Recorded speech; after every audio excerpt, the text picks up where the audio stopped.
Bienvenue dans le Carré d'As Immobilier, votre rendez-vous incontournable pour tout comprendre sur l'immobilier.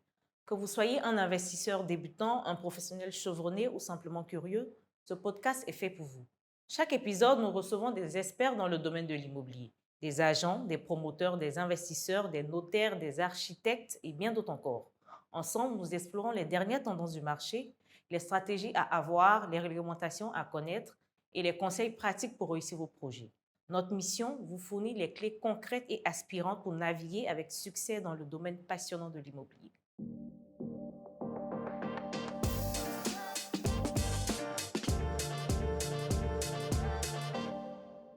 Je suis Marie-Georges Conan. Durant ce podcast, je serai en compagnie d'Isaac Wayero, avec qui nous échangerons en présence de l'expert. Bonjour Isaac, j'espère que tu vas bien. Bonjour Marie-Georges, je vais bien, merci. Et toi? Ça va, merci. Merci. Quel est le thème du jour? Alors déjà, Mm. avant de passer au thème, Ok. nous sommes en présence de Monsieur Alou Nobel-Boigny. Bonjour Monsieur Alou. Bonjour Monsieur Alou. Bonjour, merci de m'avoir invité. Comment vous allez? Je vais très bien et je pense que tout ce qui est question foncière immobilière est de nature vous réjouir. à me réjouir, effectivement. Donc, je vais très bien. Dieu merci si vous allez bien. Alors aujourd'hui, nous avons pour thème acheter un terrain en toute sécurité en Côte d'Ivoire. Le titre du livre de Monsieur Alou. Voilà. Effectivement. Ok.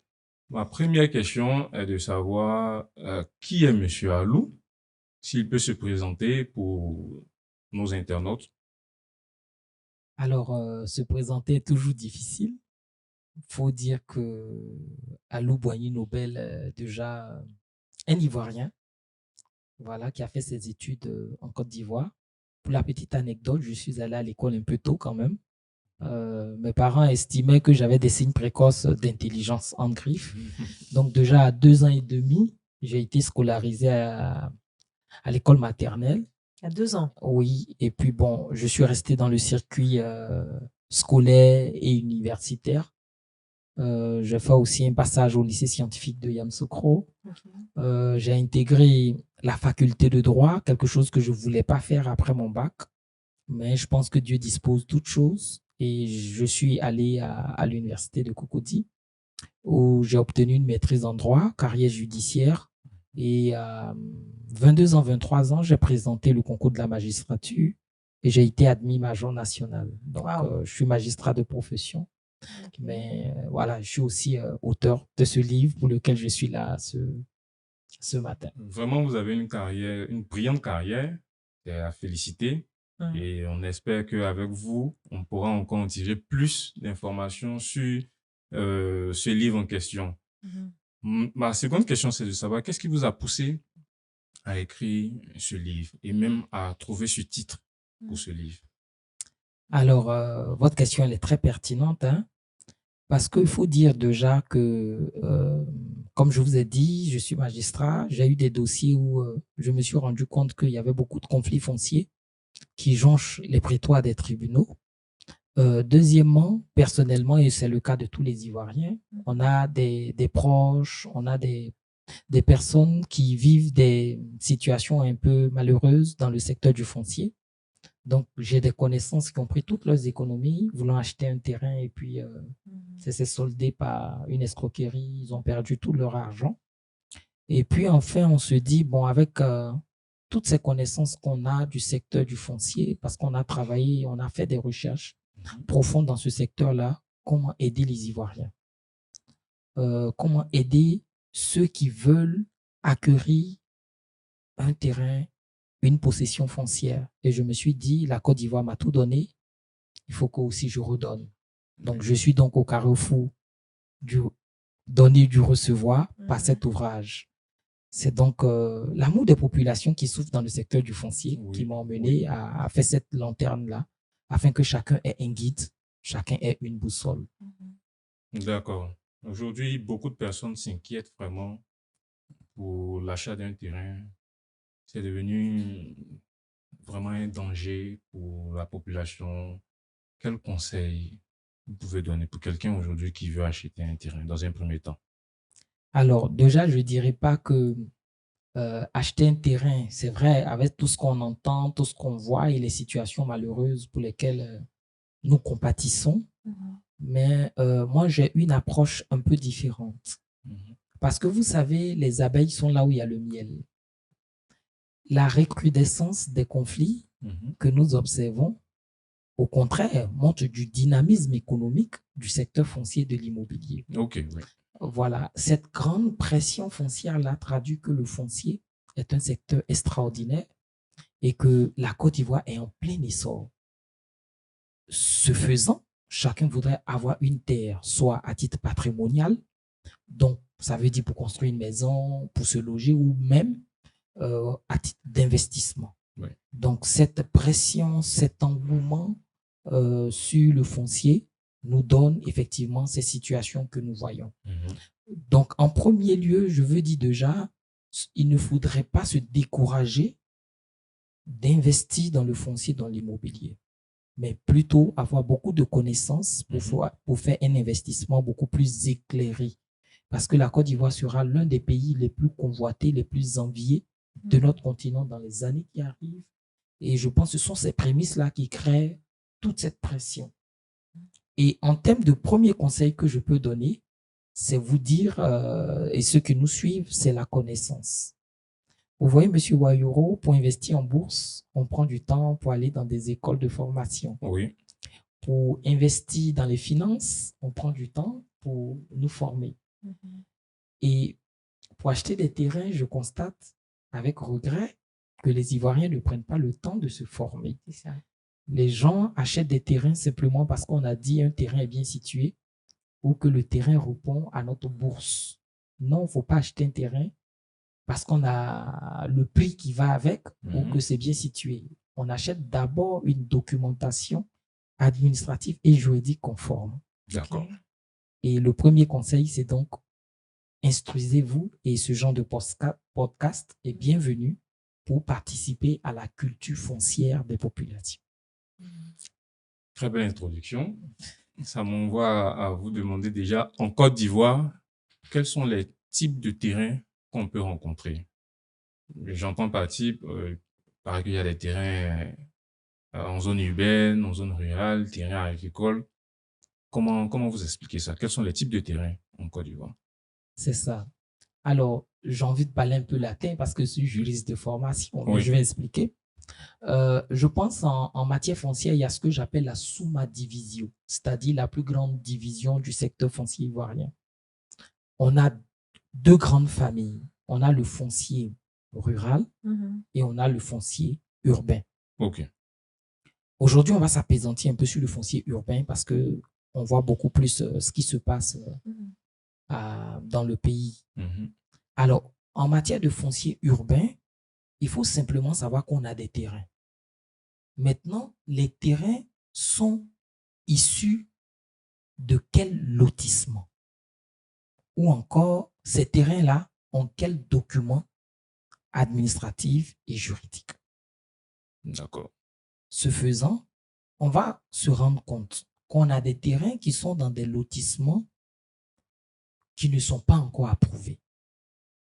Approuvé, ça veut dire que dans le lotissement, le ministère de la Construction n'a pas encore donné son accord, n'a pas encore donné son acquiescement, n'a pas encore dit qu'effectivement, le lotissement qui a été fait par l'opérateur est un lotissement qui obéit, n'est-ce pas, aux règles mises en place pour faire un lotissement.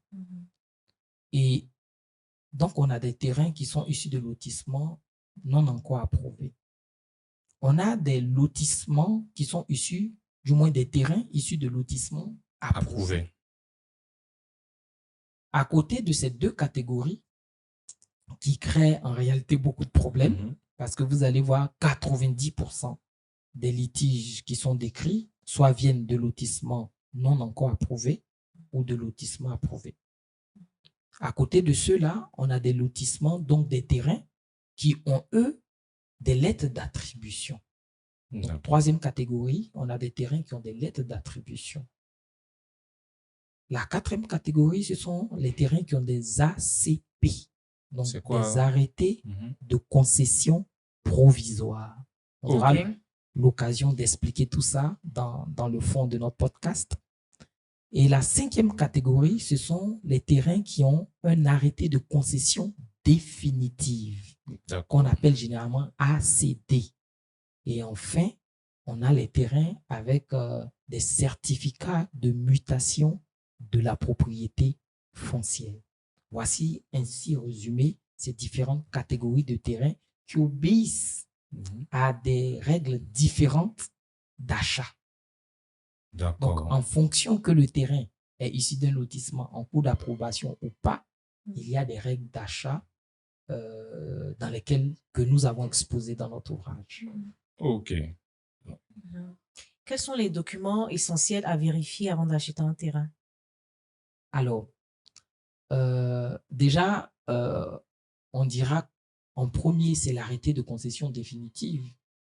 Le document à vérifier. Est-ce qu'il y a un arrêté de concession définitive? Parce que regardez même le terme. On dit arrêté de concession définitive. Ça veut dire, sur ce terrain, l'État a concédé définitivement la propriété à celui dont le nom est inscrit sur cet arrêté-là. Donc, quelqu'un qui a ce document-là, on présume qu'il a un terrain vraiment en bonne et due forme et que lui peut nous vendre. Cependant, ce type de terrains sont un peu chers à acheter. C'est ça. Ce qui fait que les populations, pour acheter des terrains, pour la grande majorité en tout cas, ne vont pas vers les ACD. Voilà, parce qu'on sait aussi, on connaît aussi les bourses des uns et des autres. C'est ça. Donc, pour revenir à votre question, la première des choses à vérifier, c'est est-ce qu'on a un lotissement approuvé? Sinon, à quel niveau le lotissement dans lequel on me présente ou on me propose le lot est au sein de l'administration. Deuxièmement, on va vous produire ces documents-là parce qu'il faut être curieux. Il ne faut pas vous gêner quand vous voulez acheter un terrain. Les terrains sont évalués en millions. Et quelquefois, on voit des acheteurs qui se gênent de poser toutes les questions qu'il faut aux vendeurs, comme s'ils étaient, je veux dire, on dit à Abidjan, serrés. Non. Ne voyez pas que vous êtes seulement serré, parce que le vendeur aussi est un peu serré d'avoir vos millions. Effectivement. Donc, il faut poser les questions. Si vous me dites que c'est un lotissement en cours d'approbation, quelle est la documentation que vous avez? Et vous pouvez vous-même procéder à une vérification de cette documentation. C'est ça. Si vous n'avez pas les outils pour vérifier, référez-vous à un spécialiste de la question foncière qui pourra vous dire le lotissement il est en cours, mais nous pensons qu'il a des chances ou il n'a pas de chance d'avoir l'approbation. Ça, c'est la première des choses. Et la deuxième chose, lorsque le lotissement est approuvé, demandez l'arrêté d'approbation. Puisqu'on nous dit c'est approuvé, ça veut dire que le ministre de la Construction a signé un arrêté d'approbation sur ce lotissement lorsqu'on est à Abidjan et lorsqu'on est à l'intérieur du pays, le préfet, n'est-ce pas, de région a délivré une approbation sur ce lotissement. Donc, demandez à avoir cette approbation. Deuxième chose. La troisième chose, il y a des lotissements qui ont un arrêté d'approbation, mais l'arrêté n'est pas publié au journal officiel. Et ça, c'est très important de savoir si, quoique le lotissement ait été approuvé, est-ce que l'arrêté est publié au journal officiel? Et puis, avec la nouvelle réforme sur l'ACD, est-ce qu'il est publié aussi dans un journal d'annonce légale? Sinon, vous devez faire attention. Pourquoi? Parce qu'un lotissement peut être approuvé, mais s'il n'est pas publié, ça veut dire qu'au niveau du ministère de la Construction, notamment la direction de la topographie et de la cartographie, s'est rendu compte, après contrôle, qu'il peut avoir des inconformités. Et donc, on ne va pas publier l'arrêté d'approbation jusqu'à ce que les irrégularités constatées sur le lotissement soient levées. Donc, on ne devait pas commercialiser ce terrain à ce moment, puisque ce n'est pas encore... non? Votre analyse est pertinente. OK. Parce qu'en réalité, la loi, notamment le Code de l'urbanisme de 2020, qui a été modifié le 6 juin 2024, est clair sur la question. La loi nous dit, tant qu'un certificat de conformité, donc ça veut dire après l'approbation, après la publication au journal, au journal officiel, c'est là que les ventes doivent être ouvertes. Ok. Et la loi est claire pour dire tant qu'un certificat de conformité n'a pas encore été délivré sur un lotissement, en principe, les ventes sont interdites. D'accord. Mais tout à l'heure, vous avez dit avoir un terrain en Côte d'Ivoire, surtout à Abidjan, c'est un peu quelque chose de sérieux, de sélect. Les gens ne vont pas jusqu'à l'information. Mais vraiment, quand on voit Abidjan, tout le monde veut rester à Abidjan. Tout le monde veut vivre à Abidjan. Faire trop de vérifications, chercher un terrain avec ACD, c'est coûteux. Qu'est-ce qu'on fait? Nous, on nous propose aujourd'hui un site qui est à bon prix. Je dis n'importe quoi, qui est peut-être à 5-10 millions. J'ai la documentation, j'ai un titre foncier, je fais ma vérification. À quelle autre étape encore je dois aller avant d'acheter? C'est dur d'avoir un terrain à Abidjan. Donc, avec tout ce que vous avez dit, c'est que si on veut tous respecter ces différentes étapes-là, on va pas pouvoir acheter un terrain à Abidjan. Alors, M. Wayoro, c'est dû d'avoir un terrain à Abidjan, Oui. mais c'est dû aussi de perdre son argent. Oui. Alors, donc, il faut faire un choix. Il faut faire un choix en se disant, je vais avoir un terrain et je vais avoir un bon terrain. Ou peut-être que je n'aurai pas de terrain à Abidjan, mais j'aurai quand même un terrain pour loger ma famille. Vous savez, comme je disais, un terrain se coûte en millions. Et quelquefois, ce sont des heures de travail, des années de travail difficiles, des économies. Donc, à trop se précipiter, on peut tomber dans le précipice. Oui. Voilà. Je conseille de vouloir faire un achat de terrain. Si on peut le faire à Abidjan, on le fait. Si on ne peut pas le faire, on a encore l'intérêt du pays qui peut nous permettre de le faire. De toutes les manières, la Côte d'Ivoire est un beau pays, un grand pays, et je pense que le foncier, après Abidjan, aura d'autres pôles qui vont prendre beaucoup de valeur. On espère tous, parce que tout est concentré à Abidjan. Franchement. Bien évidemment, mais aujourd'hui, regardez les études qui se font avec les schémas directeurs. On est en train de voir qu'aujourd'hui, et c'est une réalité qui n'est pas propre au fait à la Côte d'Ivoire. C'est une réalité qui est propre au développement de chaque pays. Vous prendrez un peu l'histoire de l'urbanisme des pays. Vous verrez que le développement a commencé toujours dans une ville, dans un endroit. Et après, on voit que tout est engorgé et on commence à penser à d'autres villes. Donc aujourd'hui, on a Yamoussoukro qui a un schéma directeur qui est fait. Et on est sûr que la délocalisation de la capitale se fera. Peut-être pas aujourd'hui, peut-être pas après-demain, mais ça sera une réalité. Voyez Abuja et Lagos, ceux qui étudient un peu l'urbanisme. Donc, on a des pôles comme San Pedro, on a des pôles comme, il y a même chez moi à Tomodi. Pourquoi pas? Moi, Voilà. je viens de Tomodi aussi. Bien sûr. Donc, je pense qu'il faut ne pas seulement être attaché à Abidjan. Si on a la bourse qui va, on y va. Si on n'a pas, il y a encore la périphérie qu'il faut exploiter. Le plus important, c'est pas de pleurer. Oui. C'est d'avoir une acquisition foncière. Tout à fait. Dans vos différents arguments, vous avez parlé de deux types de lotissement. Lotissement approuvé, lotissement non approuvé.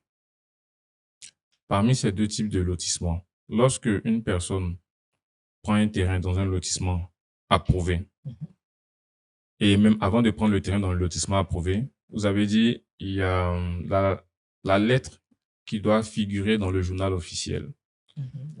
L'arrêté d'approbation. Où on trouve l'arrêté d'approbation qui figure dans le journal officiel? C'est sur quel site? C'est quelle entité qui nous donne cette information-là? Alors, votre question m'emmène à me souvenir de mon avant-propos dans mon livre intitulé « Acheter un terrain en toute sécurité ». Je dis « Nemo censé tout ignorare legem ». Ça veut dire « Nul n'est censé ignorer la loi ». Okay. Et donc, généralement, un arrêté il est publié au journal officiel de la République de Côte d'Ivoire qui est tenu, je pense, dans les locaux de la primature au plateau. Et puis, à côté de ça, j'ai parlé d'un journal d'annonce légale Donc, le journal d'annonce légale, c'est le journal qui se fait en grand tirage et qui généralement couvre tous les territoires. On a, sans vouloir faire de publicité, par exemple, comme Fratmat, la Fraternité Matin, par exemple, un journal à grand tirage. Donc, on a toujours des pages en dernier dans le journal où vous avez les informations officielles importantes. Donc, il faut, quand on est opérateur économique, quand on veut investir dans le foncier, quand on est intéressé par le secteur de l'immobilier, il faut avoir le réflexe de toujours acheter ces journaux-là et regarder les dernières pages relativement aux informations. Vraiment, merci pour cette information parce qu'aujourd'hui, on constate que les gens ne lisent plus les journaux, ils ne vont plus aux informations. Et aujourd'hui, c'est ce qui fait que on est dans ce genre de perte d'argent. Donc, c'est pour moi, après avoir vu maintenant dans le journal officiel, le site, il a approuvé. Je vais faire mon achat. Vous avez dit, je me confie à un spécialiste. Prochaine étape, je passe à l'achat ou il y a une autre étape encore de vérification à faire? Alors, comme je disais, déjà, on n'est pas forcément obligé de se confier à un spécialiste si, par exemple, on s'est documenté, on a lu et on a bien compris le foncier. Parce que tout le monde aussi n'a pas les moyens de prendre un spécialiste. Donc, si on n'a pas les moyens de prendre un spécialiste, voilà, il faut prendre le type d'ouvrage que nous, on propose. Vous lisez, vous essayez de comprendre. Par cet ouvrage-là, j'emmène mon lecteur à devenir autonome, indépendant dans la compréhension du secteur foncier, d'un français clair, dans un français méthodique, avec beaucoup de pédagogie. Et donc, une fois qu'on a l'arrêté d'approbation, pour revenir à votre question, qui est publié, je pense, on peut se rendre maintenant dans les services aussi de l'administration en charge de l'urbanisme, notamment le ministère de la Construction à Abidjan. Et quand on est à l'intérieur du pays, dans les directions départementales ou régionales de la construction, on essaie de voir les responsables pour dire on est intéressé par tel lotissement. Est-ce que ce lotissement-là souffre de contestation? Est-ce que vous en avez connaissance? Puisque vous êtes la porte d'entrée, c'est vrai qu'il est publié, mais on ne sait jamais. Et cette démarche, elle est importante et c'est pourquoi je me réjouis de votre question.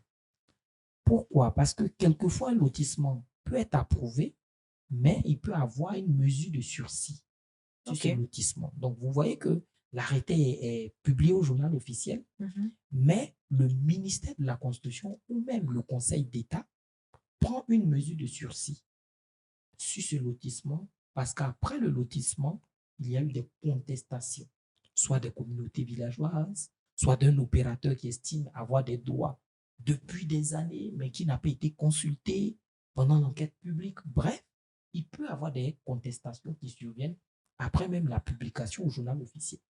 Donc, la démarche que vous faites d'aller au ministère de la Construction pour demander est-ce que vous avez écho de mesures ou de contestations est déjà une bonne démarche. La deuxième chose que je peux donner aussi à mon lecteur, c'est vous rendre dans les tribunaux. Parce qu'on peut avoir un terrain approuvé, publié au journal officiel. On va au ministère de la Construction, on n'a pas écho qu'il y a de contestation, donc on vous dit non, il n'y a aucune contestation. Mais il peut y avoir une contestation au tribunal. Parce que on sait que les services ne sont pas connectés les uns des autres. C'est ça, n'est-ce pas? C'est ça. Donc, il peut y avoir au tribunal une contestation judiciaire contre ce lotissement ou contre ce terrain. Et si vous vous rendez au lieu du tribunal du terrain, on peut dire, le greffe peut vous dire, ah, c'est vrai, il y a un dossier aujourd'hui dans notre rôle d'audience ou depuis un certain moment qui prouve qu'il y a des contestations et l'affaire même est à tel niveau devant les juges. Donc, cette vérification aussi au niveau des juridictions que beaucoup ne savent pas, je la conseille. Et puis enfin, on peut, s'il y a déjà des titres sur les terrains, se rendre à la conservation foncière, qui est un service de la Direction générale des impôts. Quand vous partez dans toutes les localités, il y a toujours un service des impôts. Et là-bas se tient la conservation foncière et vous partez là-bas, vous pouvez demander un titre foncier, un état foncier du lot. Si déjà il y a un titre, si déjà il y a un TF qui est créé sur ce terrain-là, vous demandez un titre foncier, un état foncier du moins. Et en fait, c'est tomber l'état foncier, vous le verrez dans mon livre au niveau de la page 60, 62. On vous tirera un état foncier et on vous dira, attention ici, on voit qu'il y a une hypothèque sur ce terrain-là. C'est vrai, il n'y a pas de contestation, hein, mais c'est hypothéqué, de sorte que vous ne pouvez pas l'acheter. Là, c'est lorsqu'on vous donne le titre foncier du site. Oui. Vous pouvez faire cette vérification-là. Effectivement, puisque je vous ai dit de poser beaucoup de questions aux vendeurs. Voilà. Ne soyez pas gênés ni avares. Voilà. Et il risque de prendre toutes vos économies. Donc, posez-lui toutes les questions. Et si vous, dans les questions de la documentation mise à votre disposition, vous avez un numéro de TF qui vous est produit, allez à la conservation foncière aussi, demandez l'état foncier. Parce que quelquefois, il n'y a pas de litige. Moi, j'en ai connaissance de ce genre de dossier. Expliquez. Où il n'y a pas de litige sur le terrain. Mais le terrain, il a été hypothéqué. Ça veut dire que le vendeur a déjà vu, par exemple, une banque qui lui a remis des centaines de millions sur le lot. Et par la suite, il revient vous vendre. Donc, vous ne verrez aucune trace de litige sur ce terrain, mais ce n'est pas un terrain qui est accessible à la vente. Et dans ce cas, comment vérifier que le vendeur est bien le propriétaire? Donc, l'état foncier, comme je vous l'ai dit, si vous partez à la conservation ou bien l'état foncier même historique, va faire sortir tous les noms et tous le nom de celui qui est le propriétaire, le vrai propriétaire. Donc, ça vous permettra de savoir aussi si celui qui vous vend le terrain est propriétaire et s'il est propriétaire, est-ce qu'il a la libre jouissance de vendre le terrain? Parce qu'on peut être propriétaire et ne pas avoir la libre jouissance parce que le terrain est hypothéqué. Ok. C'est lourd, hein. Franchement. C'est vraiment pas facile. C'est beaucoup d'étapes, c'est beaucoup de... Pour les novices, pour les personnes qui aujourd'hui sont en train, surtout les jeunes, qui veulent investir dans l'immobilier, plus précisément le foncier, de pouvoir maîtriser toutes ces étapes-là. Vraiment, vous faites bien d'être parmi nous pour nous éclairer un peu sur toute cette histoire. Aussi, on avait parlé aussi des types de lotissements toujours. Il arrive souvent que des personnes commercialisent des lotissements qui ne sont pas encore approuvés. Mais déjà, faut dire que les lotissements non approuvés, c'est un budget, il est à coût réduit, donc ça permet à chacun de pouvoir au moins acquérir un bien. C'est vrai, vous allez me dire, c'est pas sécurisé, mais c'est ce que mon agent déjà peut payer. Lorsque j'acquiers un bien dans un lotissement qui n'est pas encore approuvé, est-ce que je peux moi-même faire des étapes jusqu'à ce que j'ai mon ACD, ou bien je dois attendre à ce que le promoteur fasse les étapes pour que j'ai l'ACD? Votre question est pertinente. Et vous savez, j'ai une approche autre quand même. Hein. C'est vrai que je suis juriste de formation, mais j'ai aussi une approche autre qui ne consiste pas systématiquement à dire n'achetez pas des terrains dans les lotissements non approuvés. D'accord. Ça peut surprendre, oui. Parce que je pense que la sécurité juridique et foncière m'aurait dit acheter seulement des terrains avec ACD. Oui. Comme quelquefois on entend dire, ou bien acheter des terrains déjà où il y a toute la sécurité. Pas forcément. Pas forcément parce que, comme on l'a dit d'entrée de jeu, tout le monde n'a pas les moyens d'acheter un terrain à 20 millions, à 15 millions. Et l'exemple que vous prenez est un bel exemple. On a un jeune étudiant.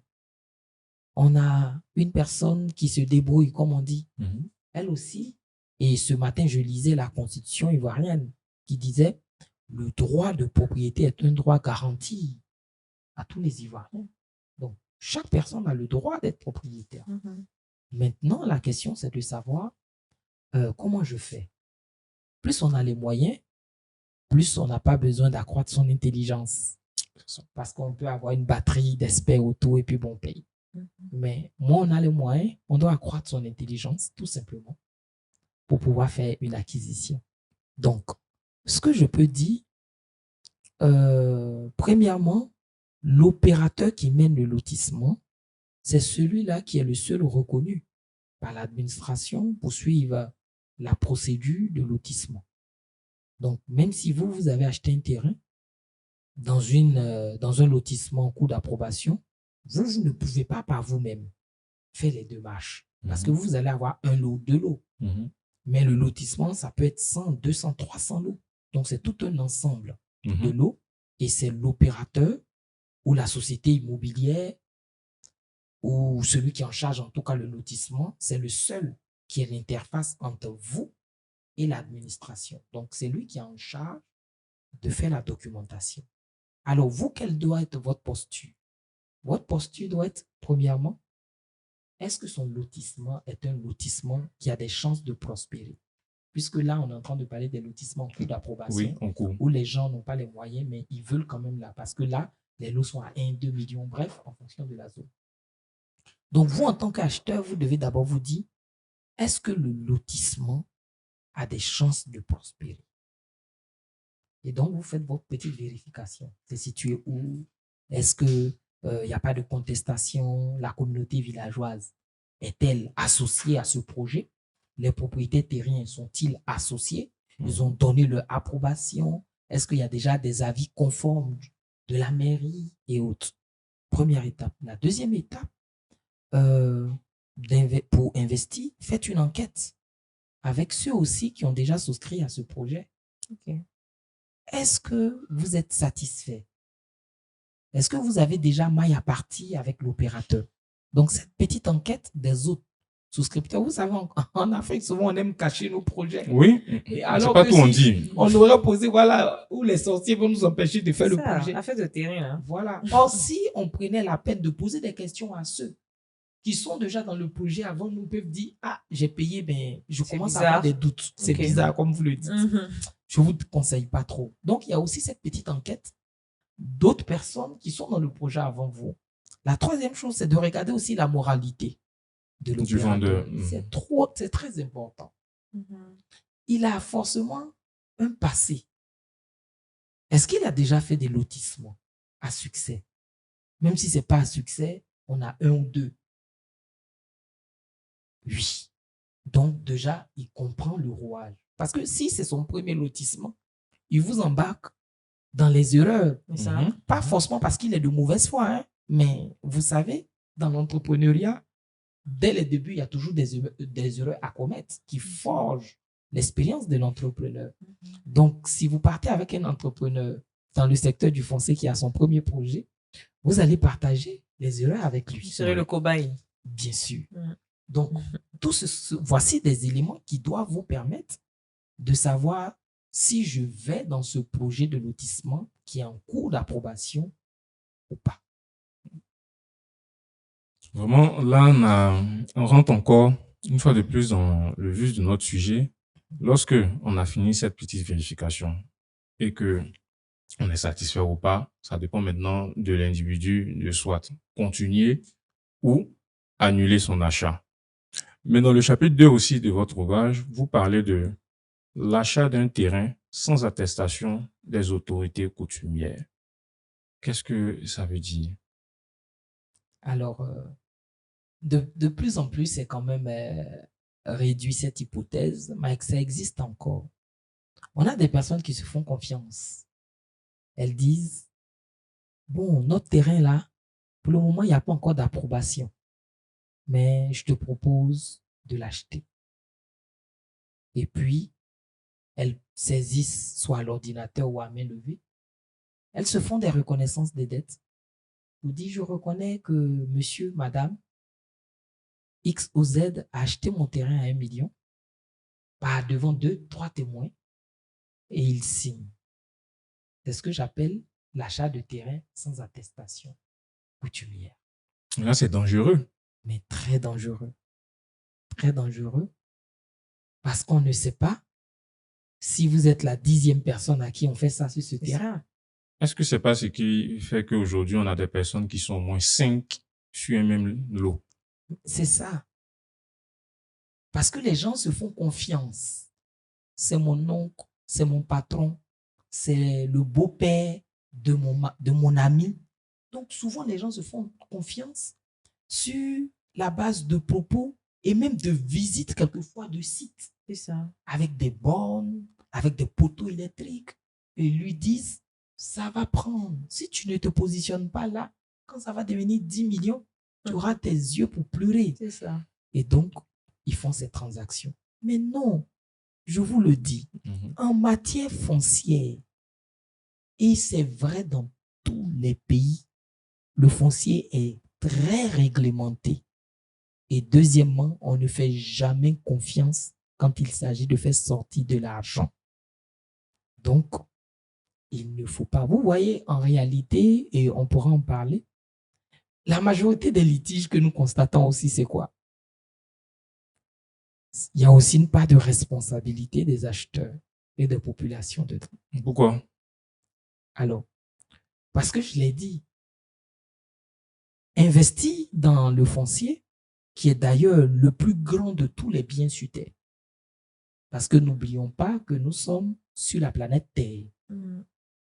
Donc, le rapport de l'homme et de la Terre est vraiment consubstantiel. Des livres saints disent même que l'homme est fait de la Terre.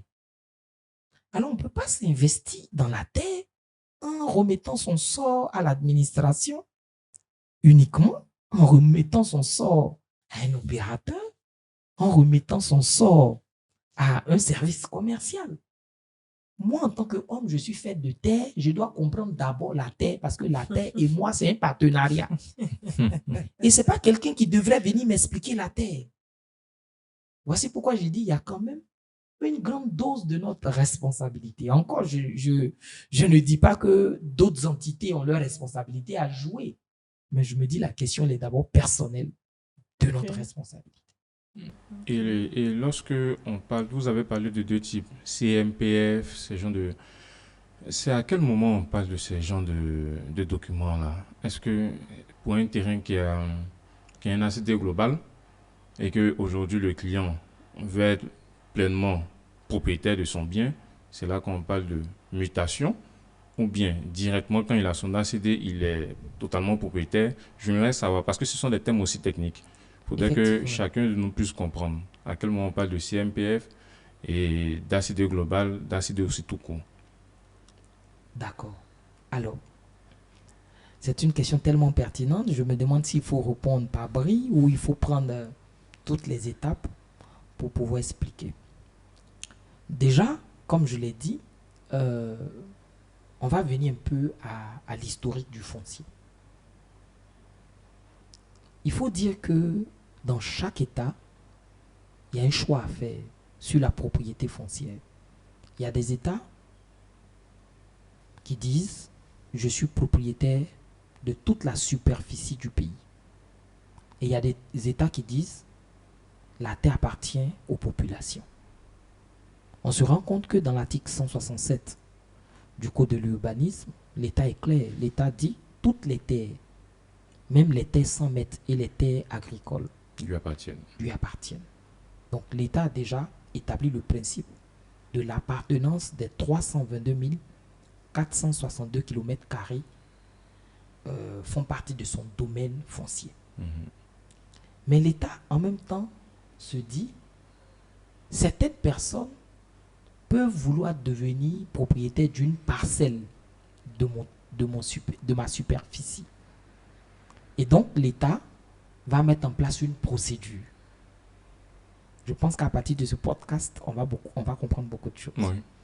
L'État va mettre une procédure pour dire je suis propriétaire, mais les personnes qui vont se soumettre à cette procédure que je mets en place peuvent devenir propriétaires d'une partie de terrain que je possède. D'accord. D'où la procédure d'ACD. Ok. C'est donc dans cette procédure qu'on va entendre parler de lotissement. Et le lotissement doit être approuvé. Et quand le lotissement est approuvé, on va délivrer une attestation villageoise qui aujourd'hui a migré vers l'attestation des droits d'usage coutumier. Et dès qu'on remet, l'autorité coutumière remet l'attestation villageoise ou l'attestation des droits d'usage coutumier, le bénéficiaire va au ministère de la Construction, notamment au guichet unique du foncier, et il fait maintenant sa demande d'ACD. Il y a plusieurs étapes. Mais si la demande d'ACD prospère, l'État lui donne ce qu'on appelle l'arrêté de concession définitive pour dire je suis propriétaire, mais tu t'es soumis à une procédure que moi-même j'ai réglementée dans différents textes et codes. Et comme tu t'es soumis avec succès, je te concède sur les 500 mètres carrés, sur les 1000 mètres carrés que tu m'as demandé, je fais désormais de toi propriétaire. Ok. Donc, on a l'arrêté de concession définitive. Autrement dit, l'État vous a concédé de façon définitive des droits de propriété sur la parcelle ou sur le terrain que vous avez pris. Et vous, en tant que propriétaire désormais définitif, vous pouvez dire à mon tour, je cède mon terrain à quelqu'un d'autre. D'accord. Et si vous vous cédez, parce que vous êtes le premier acquéreur qui a un titre définitif, donc si vous vous cédez à une autre personne, cette personne n'aura pas un ACD. Cette personne aura plutôt un certificat de mutation de propriété foncière. L'expression est là. On certifie qu'à vous, on a muté une propriété foncière qui appartenait à un premier à qui l'État avait concédé définitivement des droits sur la parcelle. Ce sont les mêmes valeurs. Ce sont les mêmes valeurs juridiques, mais qui viennent dire que lui n'est pas le premier détenteur de droits sur la parcelle, il est peut-être le deuxième, le troisième, le énième. Et au fur et à mesure que ce dernier vend encore le site, c'est toujours une mutation. Toujours une mutation. Ok, ce qui est clair. Et à quel moment on a un terrain qui a un ACD global? Alors, belle question. L'ACD global intervient lorsque on ne procède pas à un lotissement. Parce que le droit commun, ça veut dire la manière ordinaire d'obtenir des terrains, c'est qu'on fait un lotissement.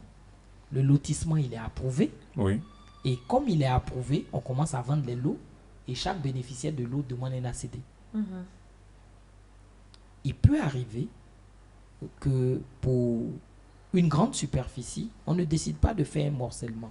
Au passage, le morcellement n'est rien d'autre que la division d'une grande superficie en petits lots.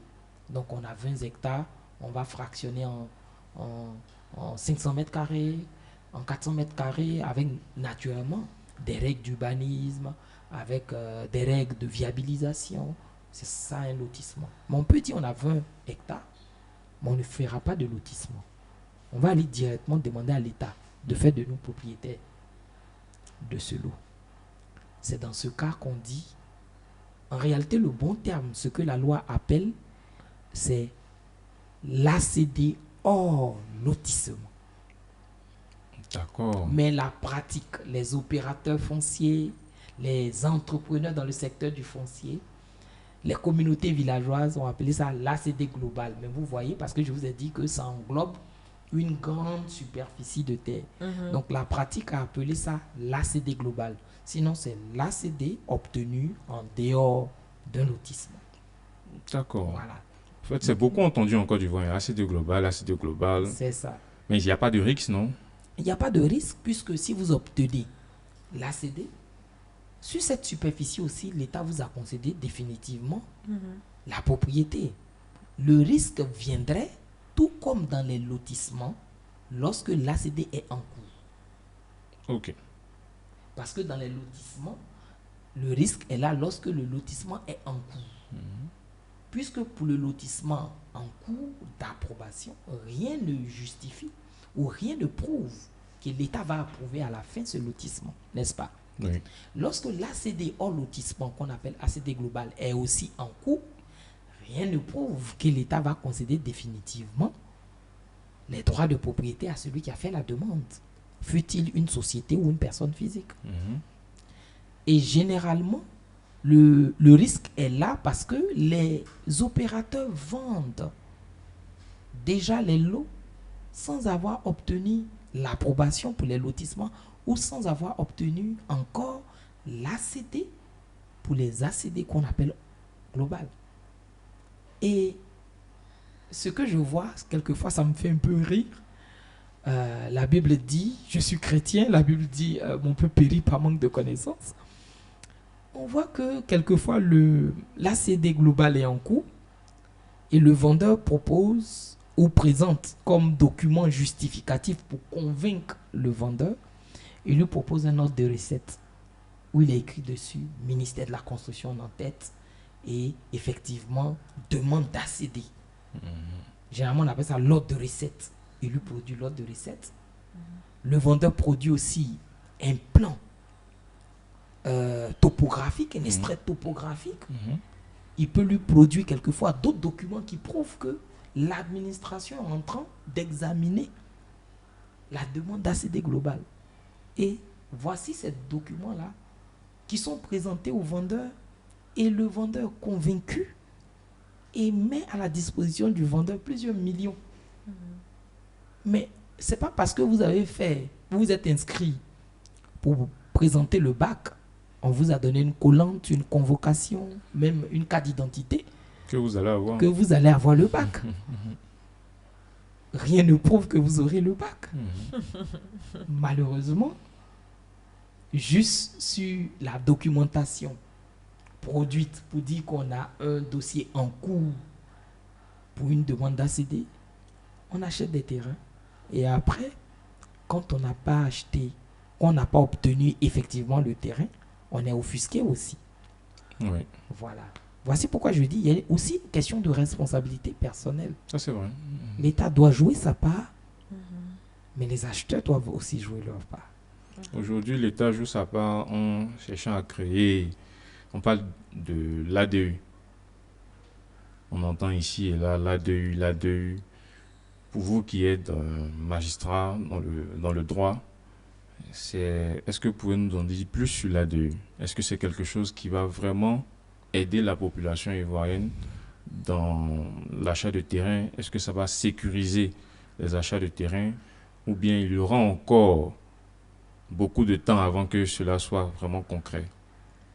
Alors, cela encore m'emmène à penser sur l'attestation villageoise, puisque il faut savoir qu'en Côte d'Ivoire, pour être définitivement propriétaire, comme je l'ai dit, il y a un document que vous devez avoir que j'appelle le commencement de votre propriété ou de votre droit de propriété. Avant 2013, pour prétendre avoir un ACD, parce que l'objectif c'est l'ACD au fait. Ce n'est ni l'attestation villageoise, ce n'est ni l'ADU. L'objectif c'est d'avoir un arrêté de construction définitif. Et j'ai décrit une procédure que l'État a mis en place. Si vous soumettez à cette procédure, vous aurez l'ACD. Oui. Et donc, dans cette procédure, le premier document qu'on vous demande, à l'époque, avant 2013, c'était la lettre d'attribution. À partir de 2013, notamment le 2 juillet 2013, il va y avoir une ordonnance qui va dire on invite les autorités coutumières, puisque la terre on va dire, ils ont un droit d'usage sur la terre. Donc, au lieu que ce soit l'administration qui donne des lettres d'attribution, on va désormais demander aux autorités coutumières de donner des attestations villageoises. Puisque les terres sont dans leur village. Donc, c'est elles qui vont attester que monsieur ou madame a acheté ce terrain et que de façon coutumière, on lui reconnaît un commencement de droit, pas un droit. D'accord. Un commencement de droit sur le terrain. Et l'autorité coutumière délivre l'attestation villageoise. C'est à partir de cette attestation villageoise qu'on va faire le dossier technique et tout ce qui va avec. Compulsoire. Compulsoire, tout. Okay. Et on demande l'ACD. On s'est rendu compte que l'attestation villageoise a quelques faiblesses. Et ça, il faut le dire clairement. Pas forcément du fait des autorités coutumières, mais à des faiblesses. C'est l'expérience du terrain qui donne de le constater.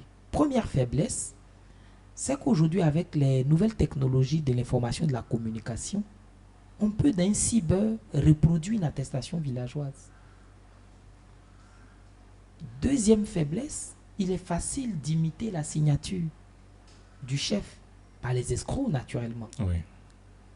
Troisième faiblesse, certaines personnes, pas tout le monde, mais certaines autorités ont délivré des attestations villageoises sur un même lot à plusieurs personnes. Enfin, il y avait aussi le coût des attestations. Dans certains villages, les attestations sont à 50 000.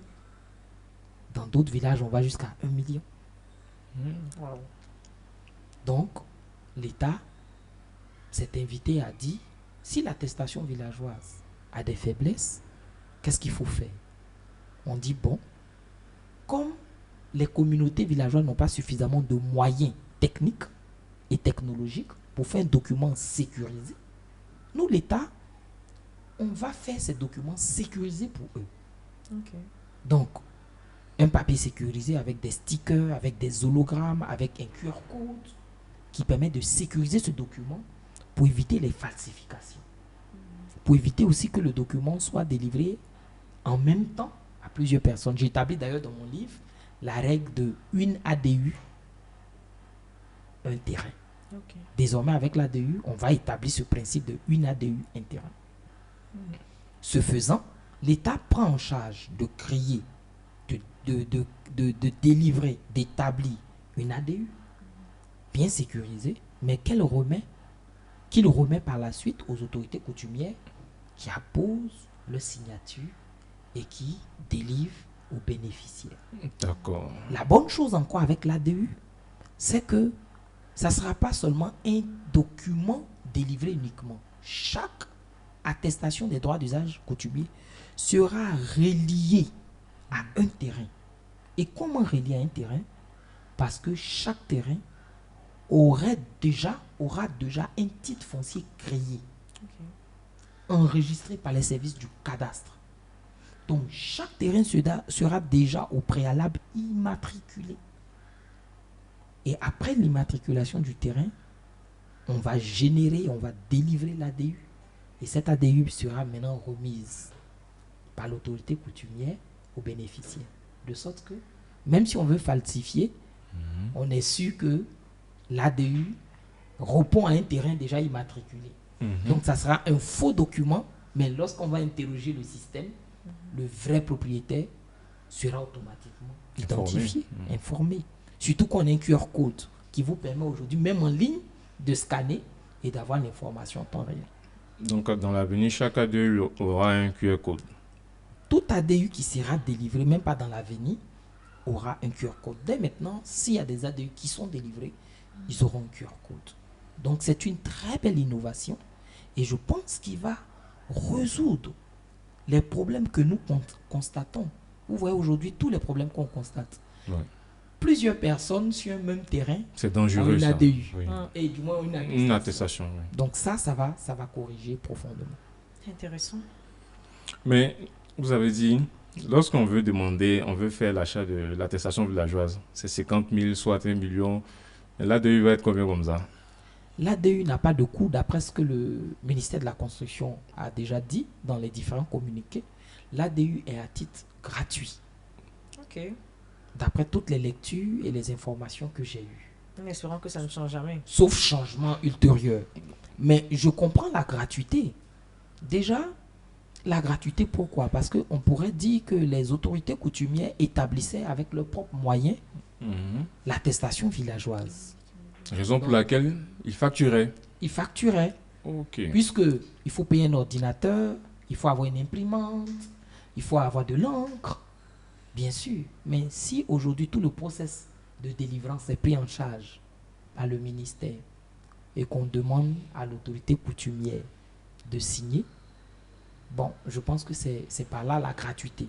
Mais encore, au-delà de la gratuité, il y a aussi des considérations économiques parce que, quoi qu'on dise aussi, le chef de village a besoin, c'est une réalité, il n'y a pas de royauté sans moyens. Moi-même, je vous l'ai dit. Voilà, il n'y a pas de royauté sans moyens, donc il a besoin aussi d'avoir certainement des fonds, Voilà. peut-être pour subvenir à quelques situations dans le village ou encore au développement même de son village à son niveau. Donc, ce sont des choses qui peuvent être analysées. De toutes les manières, pour le moment, le ministère de la Construction a annoncé que l'attestation des droits d'usage coutumier sera délivré à frais zéro. Ça, c'est une très bonne information. Ouais, franchement, c'est une très bonne information. Moi, je voulais savoir, faut-il privilégier l'achat d'un terrain avec un promoteur, un particulier ou simplement l'État, selon vous? Selon moi, il faut privilégier la connaissance avant d'acheter un terrain. Peu importe Peu le importe. vendeur. Ok. Que ce soit l'État, que ce soit l'opérateur économique. Si vous avez de la connaissance, vous pourrez dire à l'État, il me semble qu'il y a une petite situation À sur l'État? ce terrain. Mais why not?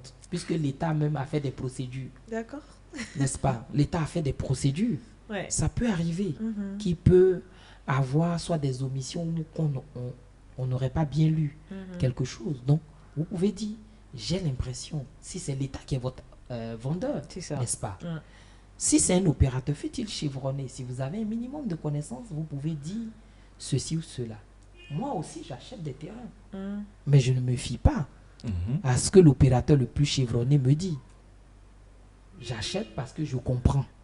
Et acheter un terrain, je le dis dans mon livre, c'est un état d'esprit. Mhm. Il y a l'état d'esprit de celui qui achète un terrain. Et cet état d'esprit-là est forgé par votre connaissance.